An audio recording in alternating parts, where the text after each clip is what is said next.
অনেক চড়াই উতরাই পার করে পাকিস্তান সুপার লিগ পিএসএল এ পুরো আসরে খেলার অনুমতি পেয়েছেন লিটন দাস ও রিশাদ হোসেন। ইতিমধ্যে পিএসএল এ খেলতে রওনা দিয়েছেন ওপেনার লিটন দাস। সামাজিক যোগাযোগ মাধ্যম ফেসবুকে একটি পোস্টের মাধ্যমে এমনটি নিশ্চিত করেছেন লিটন নিজেই।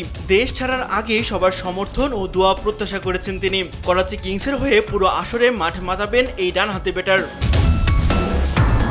অন্যদিকে স্পিনার রিশাদ হোসেন ইতিমধ্যেই পাকিস্তান পৌঁছে গেছেন। লাহোর কালান্দার্সের হয়ে খেলবেন তিনি। পুরো আসরের জন্য বিসিবির ছাড়পত্র পাওয়ায় নিজের সর্বোচ্চটা দেওয়ার অঙ্গীকার করেছেন এই তরুণ অলরাউন্ডার। এদিকে পিএসএল এ দল পেয়েছেন নাহিদ রানাও। পেশোয়ার জালমির হয়ে খেলবেন এই স্পিড স্টার।